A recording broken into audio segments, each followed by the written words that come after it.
All right, I'm going to be talking about Georgia Tann and how she still affects adoption to this day. And before I start this video, I just want to say this is for educational purposes only. I've just done a lot of research, and I just want to beg people to just do your research. Just research the industry, the history of adoption, and you'll see the connections on how it started and what's not changed and what's changed. And if you haven't read this book and you're an adoptee, The Baby Thief by Barbara Raymond, it goes into a lot about what I'm going to speak on. But who is Georgia Tann? Georgia Tann is a social worker active from the 1920s to the 1950s, profoundly influenced adoption practices in the U.S., but her methods and legacy still have a ripple effects today. Her unethical actions, including the systemic kidnapping, trafficking, and illegal adoption of thousands of children through the Tennessee Children's Home Society, have left a dark imprint on modern adoption systems. Here's how her legacy continues to affect adoption today. Number one is secrecy in adoption records. What Tann did. She promoted the sealing of adoption records to hide her illegal activities to protect adopted parents, particularly wealthy and influential ones. So it was all about money. Impact today. Many states still have sealed adoption records, making it difficult for adoptees to access their birth information. This perpetuates feelings of identity loss, lack of transparency for the adoptees seeking their origins, and it's a violation of a basic human right. Number two, stigma around birth mothers. What Tann did was she often vilified birth mothers, portraying them as unfit or irresponsible to justify taking their children. Now, what do you see today? There's still stigma around birth mothers, and they don't really feel like they are allowed to have a voice in anything to do with adoption, and some of them are just now speaking out. Impact today, the stigma persists in some narratives, making it harder for society to support birth parents or view them with compassion. Many birth mothers feel shame or guilt, exacerbated by societal pressure to stay silent about their experience. Number three is adoption as a business model. This one's pretty huge.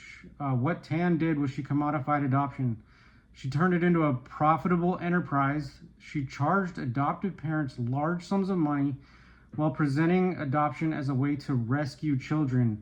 Now, you'll still hear this savior complex in adoption today, that you saved your children, you rescued them, or we saved you from a bad situation, and that was invented by Georgia Tann.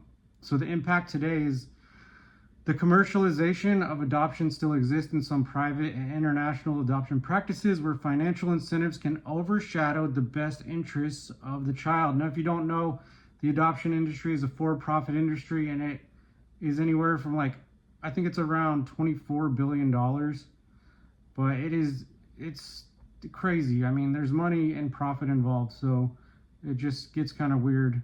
Number four, the perfect child narrative. What Tann did is she prioritized placing children with wealthy white families and manipulated records to make children more marketable, erasing their true identities and histories. Why do you think we still have sealed records? It is because of her. It's not for the children. It's not for anything. It's not for the best interests of the child. That's what all adoptee advocates are advocating for, is just changing these things and not changing our identities or changing other future children's identities. The impact today is there remains societal pressure to idealize adopted families and focus on children fitting into a specific mold, often ignoring the complexities of identity and culture. This is part of the adoption fog, just saying you're saved and you're grateful. You can see it all around you. Number five is trauma and identity struggles in adoptees. What Tann did is by separating children from their birth families without regard for their emotional well-being, Tann disregarded the psychological impact on adoptees. We basically were a product that she was selling. Impact today, many adoptees struggle with feelings of loss, abandonment, identity confusion. The adoption community continues to advocate for better understanding and acknowledgement on these issues. Yes, This is all true for me. I struggle to this day with identity. I'm still trying to find out where my ancestors are, and whether I'm part Native American, and where I come from. And it's extremely confusing without any of your records. Number 6 is distrust in adoption systems. What Tann did was her widespread abuse of power fostered deep mistrust in adoption agencies and processes. Her impact today, scandals and unethical practices in modern adoption systems often recall Tann's legacy. That's crazy, making it harder for ethical professionals to build trust. Number 7 is advocacy for open adoption practices. Legacy shift. In response to Tann's harmful secrecy, there has been a growing movement towards open adoptions where birth and adoptive families maintain some level of contact. However, the shift is still uneven, and many closed or semi-closed adoptions persist. And if you don't know, open adoptions doesn't mean they stay open. I don't think they're legally binding in a lot of states, that it's just like a handshake agreement. And if you listen to a lot of adoptee stories with open adoptions, it eventually, some of them turn into closed adoptions where the adopted parents have the upper hand. And it's just, I was raised in a closed adoption, and I felt like I was being kidnapped. I wanted to meet my family. I wanted to talk to them, and the adopted parents have full control, full power. And a lot of times, just in my experience, what my parents did was not let me talk about my family, meet my family, have pictures of my family, any memorabilia or anything. So moving forward, while Georgia Tann's actions caused immense harm, awareness of her legacy has also driven important conversations about ethical reform and adoption. Yes. Adoptees, birth parents, and advocates continue to push for access to birth records, efforts to unseal adoption records for all adoptees. Yes, there's no reason for that. There's no reason that is doing a child a service at all. It's just damaging their identity. Transparency and ethical practices, regulation of adoption agencies to prioritize child welfare. Now, I am for child-centered care over adoption because of the legal identity changes, the birth certificates being raised by strangers. Now, I understand that not all biological family are safe households, but it is good to at least keep the biological family as close as possible, as safely as possible, and never to not talk crap about the biological family to a child, never deny them to be able to speak about them openly and honestly and have an open dialogue on it. Because that's just a normal thing that a child does, is want to know about their origins and family and what they look like, especially in transracial adoptions where you don't look anything like your family.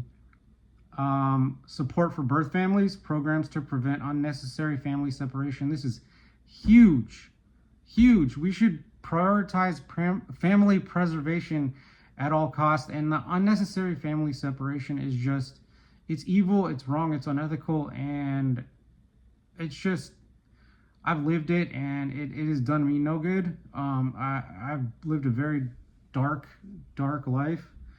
And I want to help other people understand the reality of the adoption industry. Understanding Georgia Tann's impact is essential to ensuring history doesn't repeat itself. Yes. And that adoption practices prioritize the well-being of everyone involved. So, if you want to do any more research, please fact check me on Georgia Tann. Please just look into the industry of adoption. That's all we're asking for, and you'll see what we're talking about. And it's not that we don't want kids to be taken care of. We're not against child care. We are for the best interests of the next children that are going to be raised outside of their immediate family. So I am for child-centered care, but the best interests are not of that of a biological child. That adoptees have extra needs. They have loss and trauma that biological kids just don't have. So I really hope this helps. I'll see you on the next video.